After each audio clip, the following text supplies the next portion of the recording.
welcome back to another Cuckoo for Books video. Today I'm doing a very special tag. I've seen everybody do it and I said I was only going to do it if and when I finally made a booktube. So here it is. It is the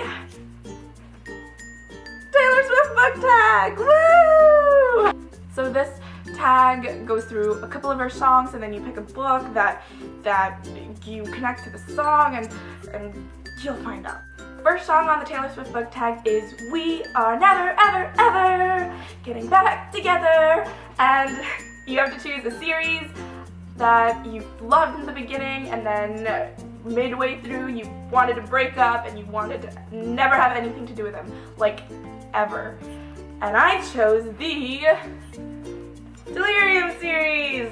I'm sorry for everyone who is a fan of the Delirium series, but I really loved the first book. It was one of my favorite books ever, and I thought it was going to be a standalone novel. The ending was pretty open-ended and kind of beautiful, and I mean, you know what happens at the end. Spoiler alert, cover your ears. The guy dies, and I thought that was a very beautiful way of ending a novel. It's a different one where you don't get a happy ending. And then two more books came about, and they introduced the love triangle, and then it just became one of those typical dystopian books, and I don't really like it. And they changed the covers too. So we are never getting back together, like ever. Next song on the book tag is Red, and you have to pick a book with a red cover, and I chose Rumors by Anna Godberson. I have a lot of red books, but look how pretty! What a beautiful red gown, and it's one of those pretty ones that whoosh, whoosh, and pretty. The next song on the book tag is The Best Day, and you're supposed to pick a book or a series that makes you nostalgic, and I chose The Mediator books by MacLeod, and I always like rereading these books, and they remind me of summer and grade school days. I don't know what I was reading, why I was allowed to read well, I mean, I always read books that weren't appropriate for my age, but yeah, I remember, so I try to reread this series every summer, and so I always got good memories with it, and I really like these books, and I feel like they're really underrated. If you haven't read these, you go ahead and read it right now.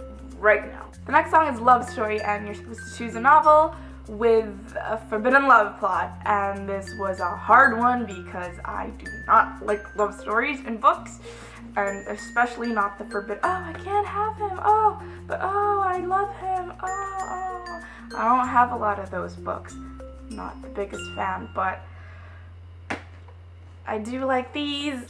They're the Star-Crossed trilogy by Josephine Angelini. A love written in the stars, a feud started in ancient Greece, so they are members of opposing clans, and then, spoiler alert, beep, they find out they're related. Spoiler alert again, beep, in the end, no they're not. It's just a joke. Yeah, but anyway, so many reasons why they could not be together. There was the curse, which forced them to hate each other but love each other, and it was a good series. It's a good book. I love it. I love it. I love it. I love it. I love it. I forbiddenly love it. Next song on the list is I Knew You Were Trouble, and you're supposed to pick a book with a bad character that you can't help but fall in love with, even though I knew you were trouble when you walked in. And I chose Ruin and Rising by Leigh Bardugo. I don't know anybody out there who is not secretly in love with the Darkling.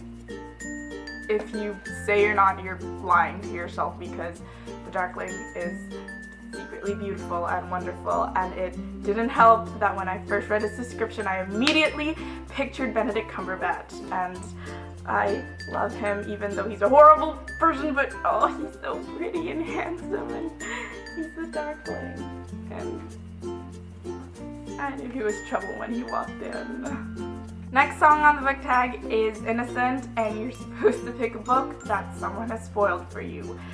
I'm very careful with book spoilers when I'm reading an extremely popular book. I turn off all social media, I don't answer texts, I don't watch TV, I don't go online because I don't want to be spoiled. And it was hard to think of an example, but there is one, surprisingly, and I did ask for it because I was young and naive, and my cousin had already read the ending of Harry Potter and the Order of the Phoenix, and when you're a kid you're like, how many pages that is? I don't, just tell me what happens in the end. And then she said, Sirius dies, and I'm like, oh, okay. I mean, I was 10, didn't really matter to me, but this is pretty much the only book I could think of where I've been spoiled.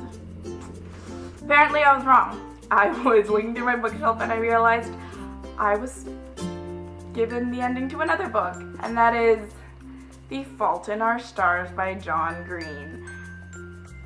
It was everywhere on Tumblr. You couldn't not know what happens at the end, and I read this pretty late, and I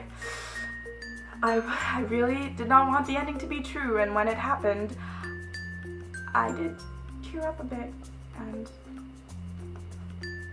do you want to hear a joke? What is John Green's favorite vegetable? What? Asparagus. 'Cause he didn't spare a Gus. Too soon? Next song is Everything Has Changed, featuring Ed Sheeran. And you have to pick a book where the main character has gone through an extensive character development, and I can think of no one better than Selena Sardarthian from Sarah J. Maas's Throne of Glass series, and she is amazing, amazing heroine. And if you've read the books, everyone can clearly see what a different person she was in Throne of Glass than she was in Air of Fire. She goes through a lot of shiz that changed her for the worse, but also for the better, and by the end of the third book, she's fully ready to accept who she is. Next Taylor Swift song is You Belong With Me. You belong with me. You belong with me. And it is your most anticipated release, and mine is Ellen O's King. I know it's out.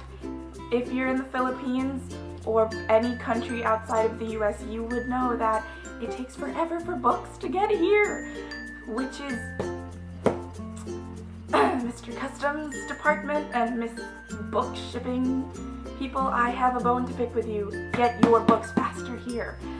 I really want to get King, and it's the last book to Ellen O's Prophecy series, and I love the series, and I have to read the ending, and I need it now. I want King so badly, guys. Look how lonely.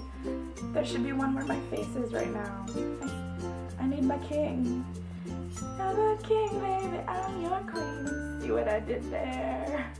Next up is Forever and Always, and it is your OTP, your one true pairing, your favorite book couple, and this was a no-brainer.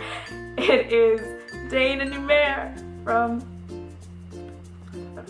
Tamora Pierce's Immortals Quartet. Those of you who don't know, even though I've been telling you a million times to read Tamora Pierce, Dane is someone who can speak to animals, and then she doesn't realize that she can, and then she gets her training from Numair, and they just go on all these adventures, and they're like buddy trips, and then there may be something that wasn't there before, and they're just, I love them, and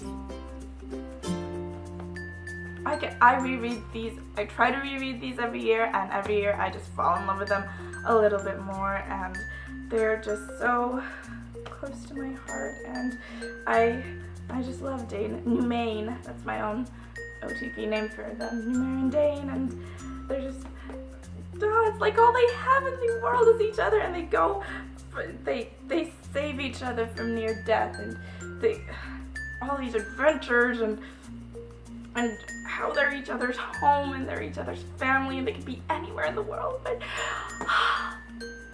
all they need is each other, and that's so beautiful. I think my the sappiness is out. I am officially out of feels for the rest of my life. I am not a sappy person, but these two are my baes. I love these two. Next is Come Back Be Here, and it is a book that you would never give out because you would miss it too much. I do have a book that I would never give out, but not because I would miss it, but nobody else can touch this ever. It is my first edition of the Harry Potter series, and it's not like I could give this out anyway. Look how torn it is.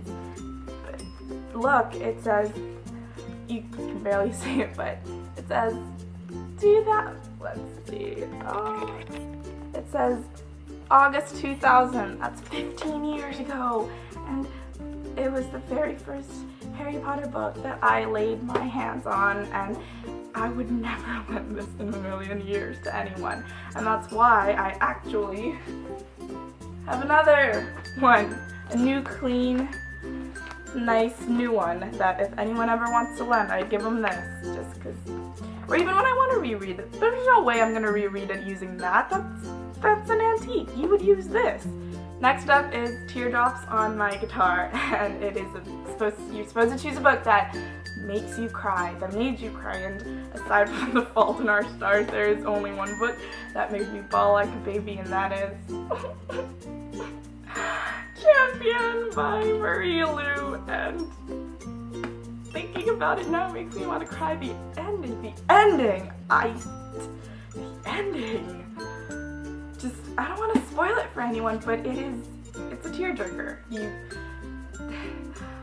They went through this whole love story, and the ending it breaks your heart, but it makes you smile at the same time, but it's just beautiful.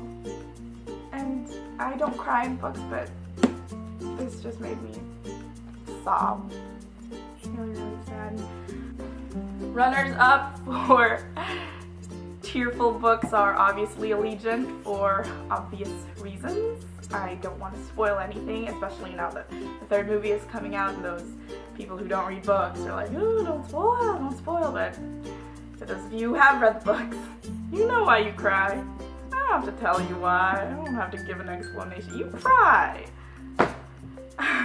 And of course, Fred Weasley, Dobby, Tonks, Lupin, Hedwig. Oh, fun fact, Hedwig and Mad-Eye Moody died on my birthday. There's a Potter fact for you. The last song is Shake It Off, and you're supposed to pick a book that has got a lot of haters, but you just shake it off. Shake it off because you love the book so much. And there was only one book that I can think of that had a lot of hate, and ironically it was, again, Tamora Pierce's Immortals Quartet. They say it gives them the ick factor because, oh, that's a terrible thing to put that big of an age gap in a YA book. But first, it was set in the medieval period where that thing didn't really matter. There was no, and second, it is not that big of an age gap because I have aunts and uncles who have bigger age gaps. It's 14 years. It's not that bad, guys. It's not that bad. I mean, okay, maybe a bunch of you are like turning off your computers right now, but if you read the books, you will know why it's not. Tamora Pierce did a brilliant execution. She did not make it squeamish at all. Nothing happened between the two protagonists until she was much older. It wasn't like this weird, icky Law and Order type plot where there's the age of consent and you sneak around it. No, they were friends and they were each other's family before they started falling in love. So to the haters, just I'm just gonna shake it off. I will defend these books to the death. I will defend any Shmore Pierce books to the death, and the haters can just go hate, hate, hate, hate. Yeah. And that is it for my Taylor Swift book tag. I hope you guys enjoyed. I had a blast filming, finally doing this tag, and I will definitely do more book tags in the future. Maybe the Book Boyfriends one, because I saw Poe and Bananas books do that, and it looked like it was tremendously fun. So who knows? Leave a comment below what other videos you guys want me to do, if you guys want me to do book reviews, or what specific book tags you want me to do, and I'll try my best to do them, and I will see you guys later.